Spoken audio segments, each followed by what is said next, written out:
Болашақ мамандықты таңдау. Оқушылар мектепті бітіретін кезіне таман болашақта не істеуі жайлы ойланып жүр. Олардың таңдауында көмектесу үшін мектеп ақпаратпен танысатын дәрістерді ұйымдастырады.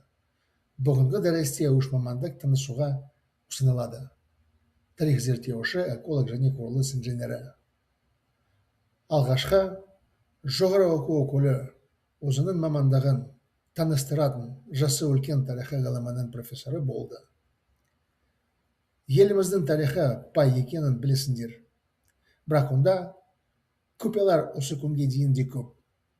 Тарихымызды зерттеуге қызығушылығың болса, біздің университетімізге түсуге тырысыңдар. Тәжірибем туралы айтқым келеді.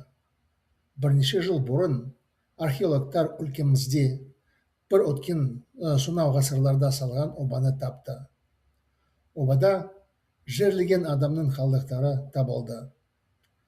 Қалдықтардан ең таң қалдырған оның алтыннан жасалған сыртқы киім болған. Одан қоса зерттеушілер тасқа жазылған мәтін сияқты жазуға тап болған. Жазудың мағынасын таңдауға бірнеше жылдарым арнадым. Соңында түсіндім.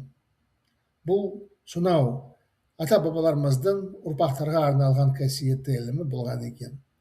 Енді балалар, өмірлерінің қызықты болуын қаласаңдар, тарих зерттеуші мамандығын таңдаңдар. Келесі сөйлеуші эколог мамандығын ұсынатын табиғатты қорғау мекемесінің директоры болады. Қарсы алыңдар. Сәлеметсіңдер ме, балалар? Адам қоғамның соңғы 100 жылында технология жағынан үлкен прогресс шықты. Бірақ әлеумет жоғары бағаны төлеуде керек. Бұл баға ластаған қоршаған ортасынан шығады. Бірнеше мәселе бірден есіме түсіп жатыр. Олардың қатарынан қаладағы шу мен жолдағы қарбалас, кептелістер, лас ауа айтуға болады. Таза ауыз суды да адамдарға қолжетімді ету жылдан жылға қиынырақ болып жүр. Қалада қоршаған ортамызды ластаған нысандар да көп. Экология мәселелерінен денсаулыққа зиян кері әсер көтеруде. Олардың бірі тыныс алу науқастықтары. Қазіргі әлеуметімізде осындай қауіпті ахуал бар. Оны өзгерту үшін елімізде білікті мамандар мүлдем жеткіліксіз. Бұл мәселені шешпесек, өмір сүру салтымыз мүлде жаманға өзгереді.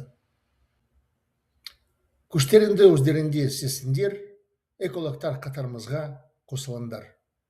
Еліміздің әртүрлі елдің мекендеріне жұмысқа орналастырамыз. Жарайды онда. Біздің құрылыс инженері мамандығының өкілі бүгін келе алмады. Келесі жолы онымен сұхбатты ұйымдастырамыз. Күтіп тұрыңдар.